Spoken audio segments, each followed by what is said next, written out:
Pemuda UMNO berani boikot semua bisnes global Ikhwan, minta maaf atas penderaan kanak-kanak dan penyiksaan. Wah, nampaknya pemuda UMNO khususnya Datuk Dr. Muhammad Akmal Saleh berada di tengah badai kontroversi sekali lagi. Kali ini isu GISBH Global Ikhwan Sendirian Berhad menghangatkan suasana. Selepas fatwa haram oleh Jawatan Kuasa Fatwa Perlis yang menolak ajaran GISBH sebagai sesat, kini rakyat tertunggu-tunggu apakah langkah susulan daripada pemimpin muda ini. Terutama selepas seruannya boikot besar-besaran terhadap KK Supermart baru-baru ini. Mari kita cakap jujur, tindakan Akmal dengan boikot KK Supermart nampak hebat dan dramatik. Tapi adakah ia berasaskan fakta atau sekadar permainan politik untuk menaikkan imejnya? Persoalan besar yang perlu dijawab, jika Akmal begitu lantang menyeru boikot terhadap KK Supermart, adakah beliau juga berani untuk mengambil tindakan serupa terhadap GISBH? Ini bukan isu kecil. Mufti Perlis Dr. Maza dan Mufti Terengganu Dr. Muhammad Sabri Harun sudah membuktikan ada bukti kukuh terhadap ajaran menyimpang GISBH. Jadi di mana Akmal dalam isu ini, adakah beliau akan terus berdiam diri?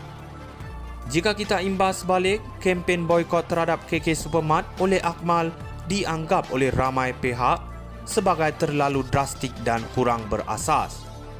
Namun bila tiba giliran GISBH yang telah dilabel sesat oleh pihak berkuasa agama, Akmal nampaknya belum memberi kenyataan tegas.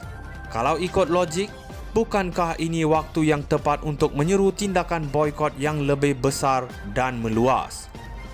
Lebih membimbangkan, laporan mengenai penderaan kanak-kanak di rumah kebajikan GISBH sudah sampai ke tahap Sultan Johor sendiri menitahkan siasatan. Ini bukan perkara kecil, dan kalau Akmal benar-benar konsisten dengan perjuangan keadilan dan kebenaran, boikot GISBH patut berada di atas agenda utamanya sekarang. Tapi apa yang kita lihat? Diam.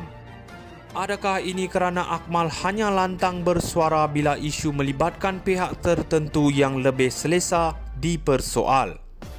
Inilah yang orang ramai mula pertikaikan. Kalau isu KK Supermart mendapat perhatian besar daripada Akmal walaupun tanpa bukti kukuh, kenapa bila ada bukti GISBH terlibat dalam ajaran sesat, beliau tidak pernah mempamerkan semangat yang sama? Adakah beliau benar-benar pejuang keadilan atau hanya memilih isu yang boleh menaikkan profil politiknya? Sekarang ini rakyat mahu melihat tindakan. Kalau betul Akmal seorang yang konsisten, kita mahu dengar seruan boikot GISBH secepat mungkin. Kalau tidak, nampak sangat beliau hanya oportunis politik yang memilih isu mengikut keuntungan peribadi bukan kebenaran. Pemuda UMNO berani boikot semua bisnes global Ikhwan, minta maaf atas penderaan kanak-kanak dan penyiksaan.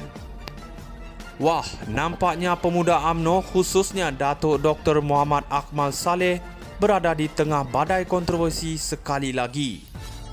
Kali ini isu GISBH Global Ikhwan Sendirian Berhad menghangatkan suasana.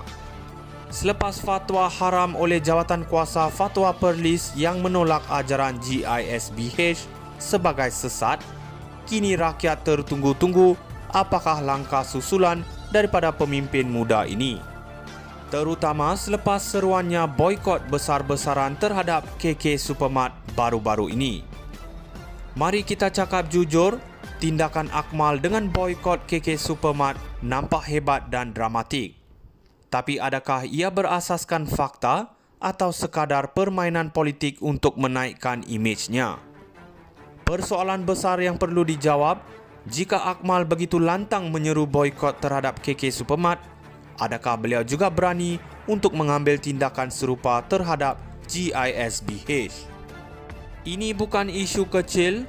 Mufti Perlis Dr. Maza dan Mufti Terengganu Dr. Muhammad Sabri Harun sudah membuktikan ada bukti kukuh terhadap ajaran menyimpang GISBH. Jadi di mana Akmal dalam isu ini? Adakah beliau akan terus berdiam diri? Jika kita imbas balik, kempen boikot terhadap KK Supermart oleh Akmal dianggap oleh ramai pihak sebagai terlalu drastik dan kurang berasas. Namun bila tiba giliran GISBH yang telah dilabel sesat oleh pihak berkuasa agama, Akmal nampaknya belum memberi kenyataan tegas. Kalau ikut logik, bukankah ini waktu yang tepat untuk menyeru tindakan boikot yang lebih besar dan meluas? Lebih membimbangkan, laporan mengenai penderaan kanak-kanak di rumah kebajikan GISBH sudah sampai ke tahap Sultan Johor sendiri menitahkan siasatan. Ini bukan perkara kecil, dan kalau Akmal benar-benar konsisten dengan perjuangan keadilan dan kebenaran, boikot GISBH patut berada di atas agenda utamanya sekarang. Tapi apa yang kita lihat? Diam. Adakah ini kerana Akmal hanya lantang bersuara bila isu melibatkan pihak tertentu yang lebih selesa dipersoal? Inilah yang orang ramai mula pertikaikan. Kalau isu KK Supermart mendapat perhatian besar daripada Akmal walaupun tanpa bukti kukuh, kenapa bila ada bukti GISBH terlibat dalam ajaran sesat, beliau tidak pernah mempamerkan semangat yang sama? Adakah beliau benar-benar pejuang keadilan atau hanya memilih isu yang boleh menaikkan profil politiknya? Sekarang ini rakyat mahu melihat tindakan. Kalau betul Akmal seorang yang konsisten, kita mahu